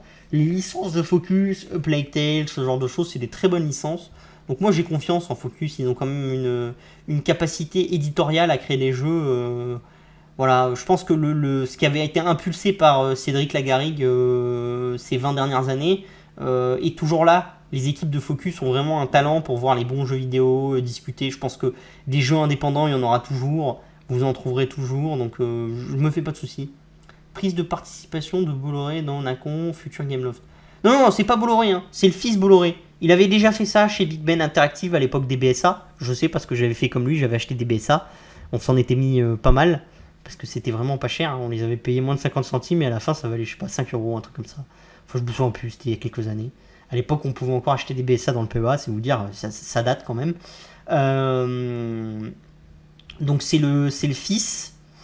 Je suis pas convaincu que le mouvement du fils indique quelque chose par rapport au père. Je peux me tromper, hein, mais je suis pas convaincu. Je pense que le groupe Bolloré a acté qu'ils s'étaient foirés dans le gaming. Ils sont plus dans l'édition et dans la télé, ce genre de choses, et je suis pas sûr qu'ils aient une vocation d'aller plus loin dans le gaming. Ils ont fait une belle plus-value sur Ubisoft, ils se sont merdés sur Gameloft qui leur coûte de l'argent. Je suis pas convaincu qu'ils aient de volonté d'aller beaucoup plus loin. Enfin, vous pouvez pas en même temps vouloir consolider dans le secteur de l'édition, en même temps vouloir consolider dans le secteur du gaming et tout. Bolloré a jamais été quelqu'un qui chassait sur des dizaines et des dizaines de secteurs en parallèle. Et surtout, Bolloré a toujours été un acteur qui aimait pas chasser sur les secteurs où il y avait déjà des gens. Surtout quand il y avait des gens qui étaient prêts à acheter très cher. C'est plutôt quelqu'un qui est opportuniste. Donc je pense qu'il y a plus de chances qu'il aille essayer d'acheter des médias à 7 fois les bidas que des acteurs du jeu vidéo à 15 fois les bidas. Même si le secteur est pas le même, ce genre de choses. Je suis pas convaincu. Je pense par contre que le fils Bolloré, il est au conseil d'administration de Nacon, il est au conseil d'administration de Big Ben, il est au courant des chiffres d'affaires, des tendances de chiffre d'affaires et tout, donc il doit juger que c'est pas cher. Donc il achète et voilà, il le revendra peut-être à 10 et puis il aura fait ses 100%, sa plus-value quoi. Prise de partie. Ok, que penses-tu du Shiba, lol, Beldob en crypto? J'en pense rien du Shiba. C'est crypto pumpé, c'est pas mon. Enfin, ça n'a jamais été mon truc. Voilà. Bah, du coup, on a fini. Je vais laisser encore 5 minutes si vous avez des questions. On va pas traîner trop longtemps parce que je suis un peu malade. Donc, Vivendi commence à avoir une belle taille dans ce secteur avec les rachats de Lagardère à un prix correct. Ouais, ouais, mais voilà. Moi, c'est ce que je dis. En fait, Vivendi, à mon avis, ils ont plutôt intérêt à aller dans le travel retail, à aller dans la radio, les choses comme ça, à aller consolider les actifs européens qui sont à 5, 6, 7 fois les bits, qu'à aller se mettre dans le secteur du jeu vidéo où ils se sont plantés avec Gameloft, où c'est compliqué, où la concurrence elle est très très forte. Voilà, je pense que c'est plus facile d'aller racheter M6, TF1, Énergie, ce genre de choses, de payer 10 fois les bits et d'être sûr de ce que vous rachetez. Avec des positions quand même, voilà, installer une télévision, ça n'a jamais été quelque chose de facile. Donc une fois que vous achetez une télévision qui a quand même une certaine part de marché et tout, généralement vous vous plantez pas. Enfin, vous pouvez toujours flinguer la télévision, mais bon, c'est des choses qui arrivent généralement pas si souvent que ça. Voilà, donc vous avez toujours des possibilités de créer des choses. Donc moi je pense quand même que, à mon avis, il va plutôt aller dans ce secteur-là avec Vivendi. Mais je peux me tromper.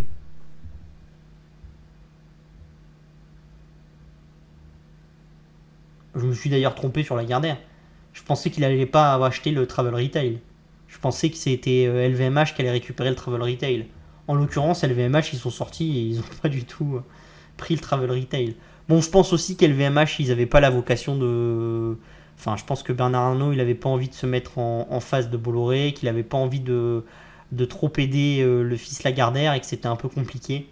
Donc, je pense aussi qu'il y avait des notions d'homme qui étaient un peu complexes. On attend une simplification de la galaxie Bolloré qui doit arriver bientôt.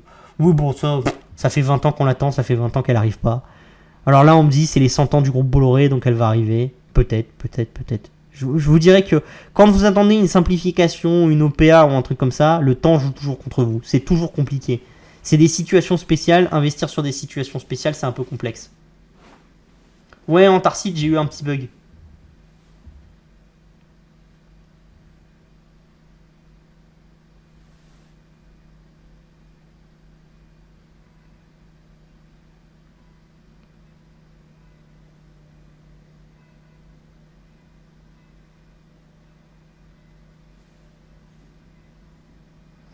Oui, en fait, il y a eu un petit problème à un moment. Le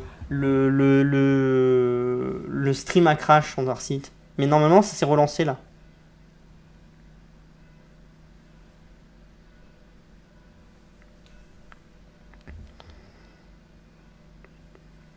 Est-ce qu'il y a encore une ou deux questions et après on s'arrête?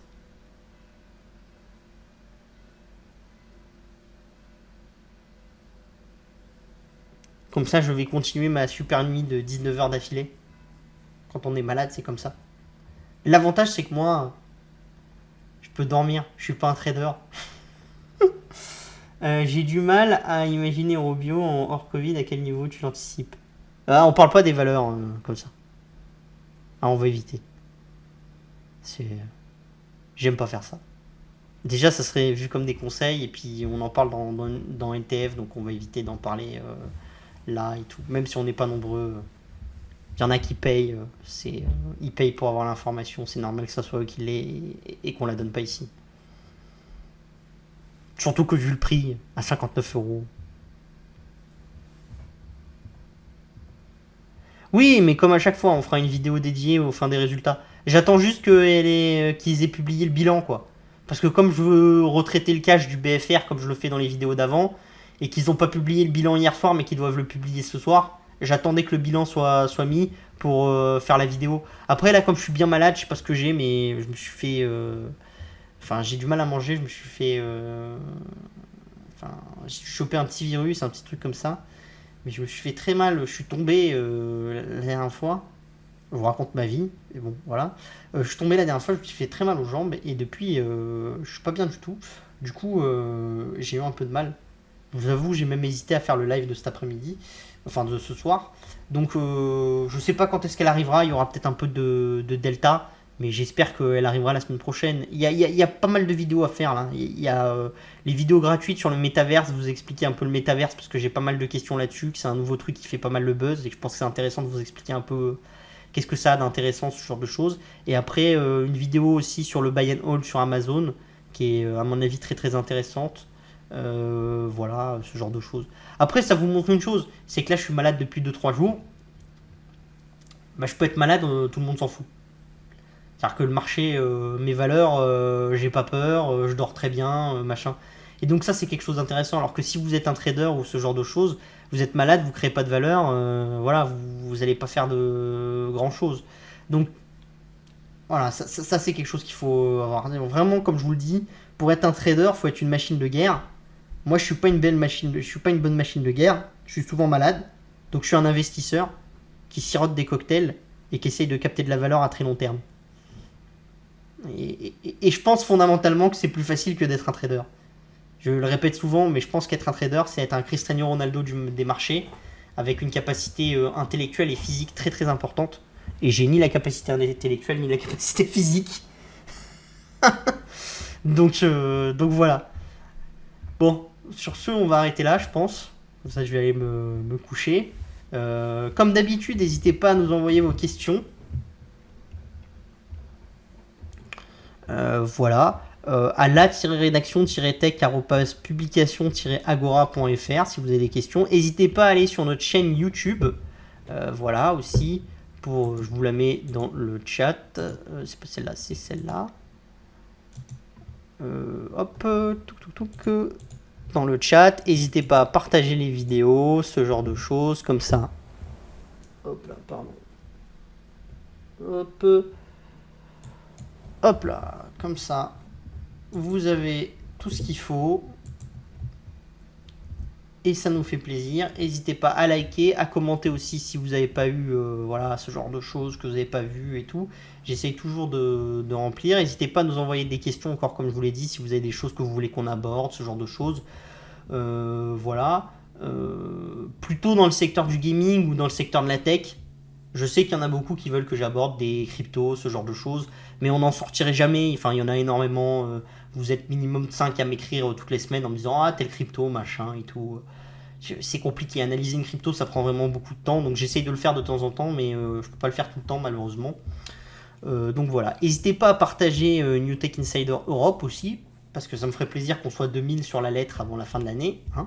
Donc voilà, donc j'espère qu'on pourra atteindre ce milestone-là pour montrer à Agora qu'il faut qu'on investisse dans les qualités des contenus, ce genre de choses, et qu'on vous offre toujours plus de contenu. Je vous souhaite une très très bonne soirée et je vous dis à la prochaine fois.